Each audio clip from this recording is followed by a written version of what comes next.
Your belly is trying to tell you something, and today I'm going to show you how to listen. If you ever wonder why bloating shows up in certain areas of your belly, or why you feel pressure in the lower left side but not the lower right side, location matters so much. Where you feel the bloating or the dull ache or the fullness or the pressure, that matters. And what's really cool is it helps us understand what's going on in there, what's going on in your digestive system. So by the end of this video, you're going to know exactly what you're feeling, where it's located, and what it might mean for you. This is the exact same belly mapping exercise I do with my private clients, and it's one of the most powerful diagnostic tools you could possibly have. It's completely free, there's no lab test required, and we're going to do this together right now. All you need is your hands. Hey, I'm Erin Harner, integrative registered dietitian nutritionist and gut health coach, and I specialize in helping women with chronic constipation and bloating and struggling with IBS or SIBO understand what's going on in there so they can correct it. And before we dive in, if you want personalized insights into what's going on in the patterns that you see in your body, I have a free gut clarity quiz and I've linked that below. Now let's talk about what you're feeling in your belly. Most people say I'm bloated or that my stomach hurts, and they leave it at that.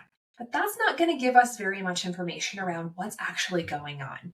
Your abdomen isn't just like one big space. There's a lot going on in there. There's different organs in different areas. Where you're feeling discomfort gives us huge clues about what's actually going on. Today, we're going to map your belly together so you can be a better detective of your own body and have better communication with your practitioners as well. First, I want to get really clear on what we're talking about. There's bloating and there's distension, and they're not quite the same thing, but they are pretty close. Bloating is the feeling. It's that sensation of fullness or pressure or tightness in your abdomen. You feel uncomfortable, maybe gassy, like there's pressure or something building up inside. Bloating is a feeling.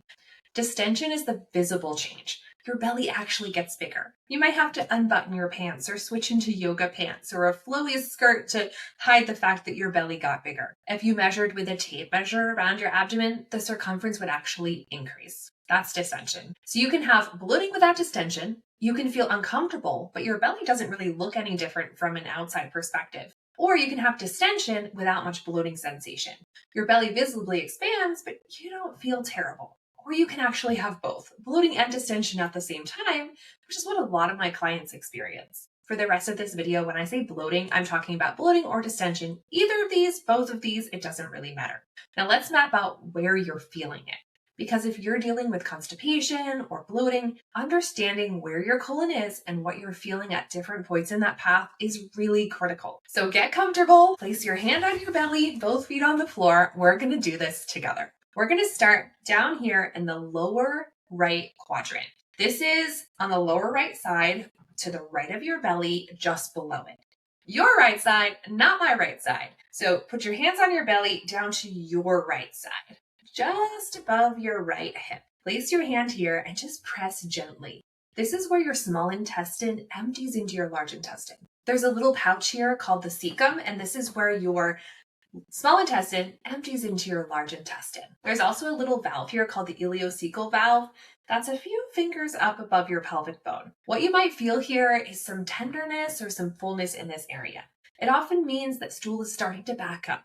When you're constipated, the backup can sometimes start here at the beginning of your colon. You might also feel some bloating in this area if transit from the small intestine to the large intestine is slow. So press gently and notice if you feel any tenderness, fullness, or bloating in your lower right belly. This is the starting point of your colon journey. Next, we're going to walk our fingers up to the upper right quadrant or the upper right side, just below your rib cage. This is your ascending colon. Stool actually travels up this pathway. Also in this area, your liver, your gallbladder are tucked right underneath the rib cage. Some things that you might feel here are fullness or a dull ache under your right ribs, and this could actually be stool moving slowly up the ascending colon. Sometimes people feel pressure here after eating, especially fatty meals, which can be related to the gallbladder because the gallbladder is tucked right in there. Go ahead and press gently under your right rib cage and notice if there's any fullness or heaviness or tenderness in that area. Stool is traveling upward through this area before it moves across to the left upper quadrant. So we're going to go right across above your belly button, right to the bottom of your left rib cage. Go ahead and settle on the left-hand side, right underneath your left ribs. This is where your colon crosses horizontally right under your rib cage, and this is called the transverse colon because it's going across. Then it makes a turn and it heads right down your left-hand side. That's the descending colon. So when we're thinking about this left upper area, the stomach sits here in this left upper quadrant as well. Some things that you might feel here are bloating or fullness right after eating in this left upper area. That's often your stomach because food's going to go through your esophagus right into your stomach. And it's going to sit here first before moving along. If you feel pressure or trapped gas under your left ribs, that could actually be the turn that the colon is making, going across and then down. Gas could actually get trapped at this turn sometimes. Go ahead and press gently under your left rib cage and notice if you feel any fullness or tightness or bloating in this area. So your colon has now traveled up the right side, across, and is heading down the left side, which takes us to the left lower quadrant. This is the backup zone, and this is where I see a lot of women with chronic constipation having some trouble. This is the most important area to think about when dealing with constipation. Go ahead and move your hand down your lower left belly, below your belly button on your left side.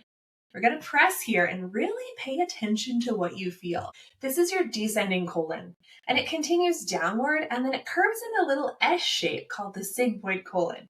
The sigmoid sits right here in your lower left belly, and it's the final holding area before stool is going to move to your rectum.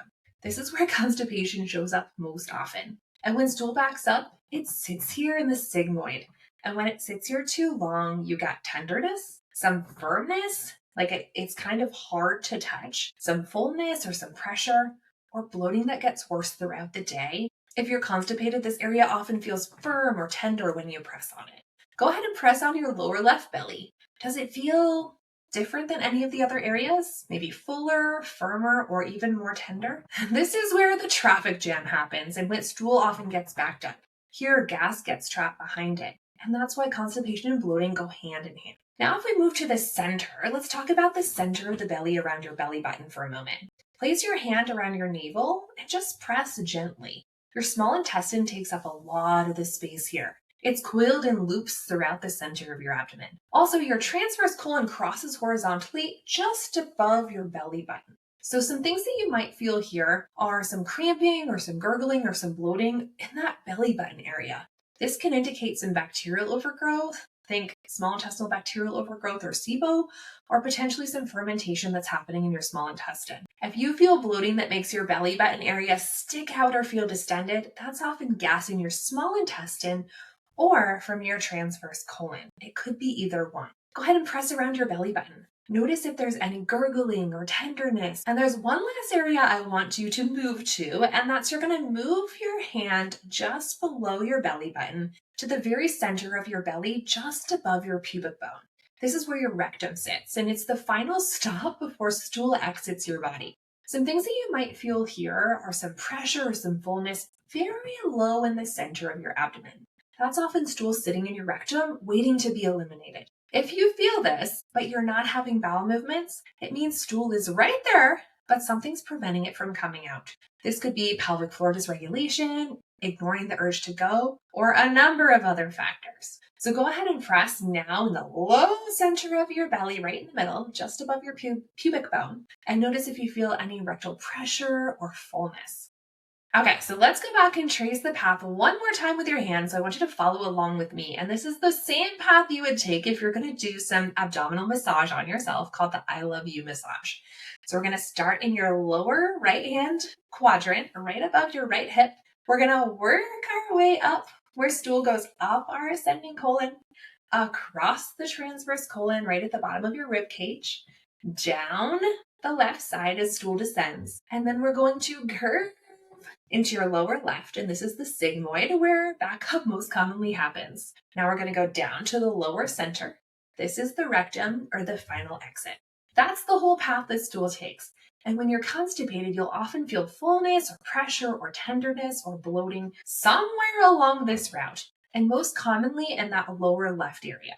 So let's talk how you can use this information because I'm not just teaching this for fun. We're going to start checking in with your belly at least once a day or whenever you feel any pain or pressure. Map where you feel the discomfort. Is it in one spot or is it in multiple areas? Does it change throughout the day? Which quadrant is it? It can be really helpful to track your patterns over 5 to 7 days, not just one instance, but a pattern. And there are some things that are really helpful to notice.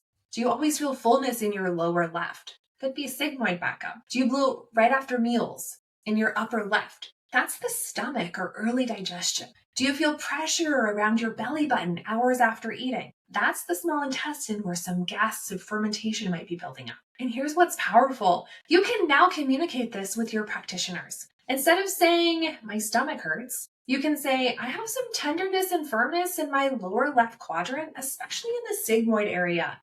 And it happens usually like 4 or 5 hours after I eat. That's specificity. And that gives us so much more information to work with. Your body is constantly giving you clues. Now you know how to read them. If you want to understand what your specific patterns mean and where to start addressing them, go ahead and take my free gut clarity quiz. It takes about 3 minutes and it will help you get personalized insights based on your symptoms. I've linked that in the description below. And if you want to go deeper into understanding your gut patterns and the mistakes that might be keeping you stuck, I have a free training called Bloated and Backed Up, the 3 gut rhythm mistakes, training your energy and confidence. In that training, I walk you through the most common patterns I see, what they mean, and how to address them systematically. That link is also in the description. Your symptoms aren't random. They're your body's way of telling you exactly what the problem is. Once you learn to listen and once you know where to look, everything changes. Everything starts to make more sense. If this was helpful, please give it a thumbs up and subscribe for more gut health content that helps you understand your body instead of just guessing. Thanks so much for mapping your belly with me today. I'll see you in the next one.